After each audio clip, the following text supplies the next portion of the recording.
When you look across Asia, we've seen over the last 5-10 years how startup ecosystems have developed and grown really quickly.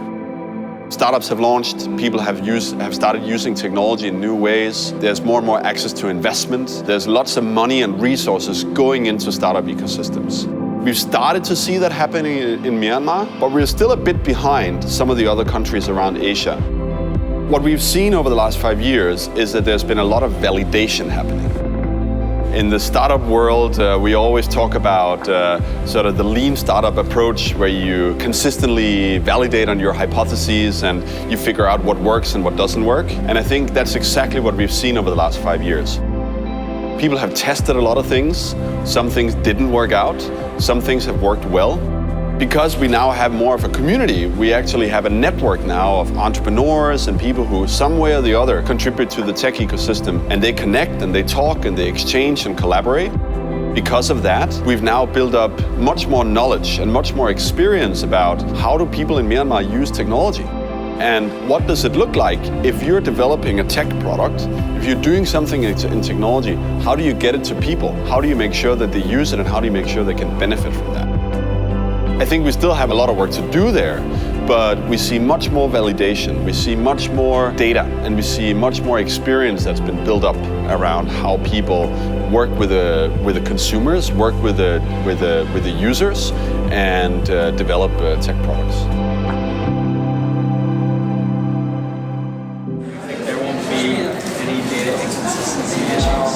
Definitely, the large companies and government and NGOs need to encourage innovation and be willing to take relatively small risks, right? So allow organizations like ours to rapidly prototype and do innovation sprints, right?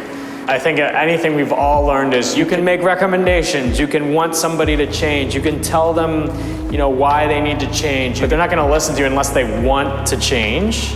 And most of the time that they don't. And if they don't want to change, I think what we've observed is that a failure needs to happen, right? Once something fails, and that makes it real, and then you really start rethinking how you approach things, right? If there are decision makers out there who are willing to listen and be open-minded, let us show you, let us build innovative products, services, try it out. And if it doesn't work, be willing to let us change things up and try again. And I think that approach has resulted in kind of this looming success that we've had.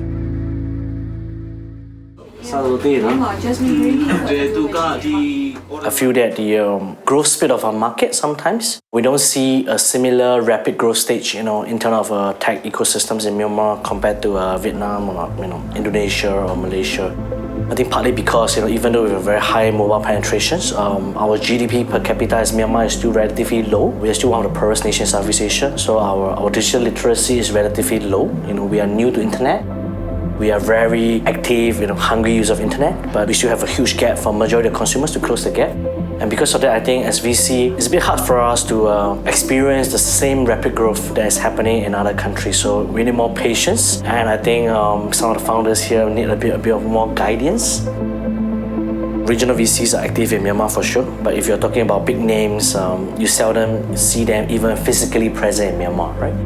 Even in some markets where the big names are not present, they might be physically present. So in Myanmar, most of the big names are not here, but we do have some active regional seed VCs here. Of course, for a country to grow, you cannot just depend on venture capital from Singapore or Malaysia or somewhere. You have to have VCs and even liquidity in the country itself, right? Because this is a Myanmar market. Unfortunately, we don't have much local VCs. There are a few couple private equity, partially local fund back, partially foreign back, LPs. But most of the PEs are still focusing on very traditional businesses. We are talking about alcohol manufacturing, car leasing, logistics. We don't see a lot of this local money pouring into the tech sector. I think this is something that we really need. We need money not just from international venture capitals. We need local successful businessmen, right? We need local money to also support the local ecosystem. I believe if we have more local money support, local VCs or local LPs, this will really give a further boost to our local startups here. We just need a few success stories, I feel, to bring more real estate capital market to see that, hey guys, look over here, tech companies here can exit, tech companies can grow very, very big. These small guys, these young men that you see at the corner, they'll one day become one of the biggest companies here. We need to show them that will happen, right? And we just need probably one or two successful stories, a big success that will come of Myanmar, and local money will come. Now is the best time ever to start a tech startup in Myanmar. There are tons of problems and challenges that still haven't been addressed, that can be addressed through technology, that can be turned into successful businesses. And I think that some of the businesses we see launching now and in the last 1, 2, 3 years are going to be the ones who are really going to shape how technology is going to be used in Myanmar in the next 10, 15 years. There's no reason why that next unicorn can't be born in Myanmar. Myanmar will definitely have a unicorn, all right? We will definitely have maybe 2 to 3 unicorns. We have all the ingredients for a unicorn. We have a 55 million population. We are connected to 46% of the world. We have very, very high mobile penetrations. Our fintech's booming. We are a nation that have very, very little government regulations. So many things here. In fact, government support quite a fair bit in terms of a free market.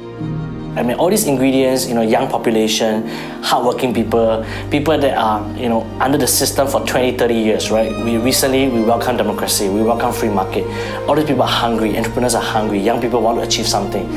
All these ingredients are definitely a right formula for a unicorn. So we just need the right infrastructure to happen. So I've been to a lot of those incubators, right?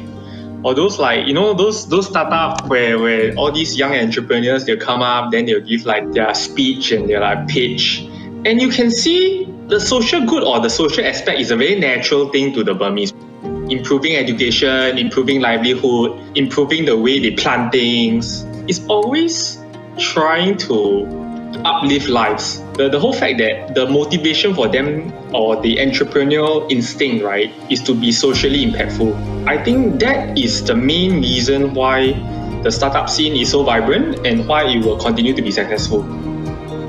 Startup entrepreneurs, internet company, be it education tech, be it agri-tech, be it fintech. I really hope to see companies technologically driven can speed up the reform that Myanmar needs. Right, and speed up the growth that Myanmar needs. I feel that we have many problems, and with technology we can solve all of them. And we have the best opportunity right now. Back then, there are problems. It takes time. It takes lots of systems to change these problems. But right now we are born in the best time of Myanmar, with innovation, with internet, with fintech.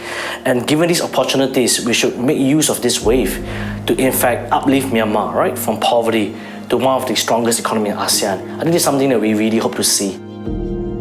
Our Myanmar people, they have talent. Their DNA are good to pick up things, and we will be trying our best to fulfill our ambitions. In those days, when we started our transformation, many think that we can be the region's new darling and the last frontier. It is indeed the last frontier. So Myanmar as a space, lots of vacuum, the space that can be fulfilled. And together we will grow. The best is yet to come for Myanmar. We expect a new dawn for Myanmar.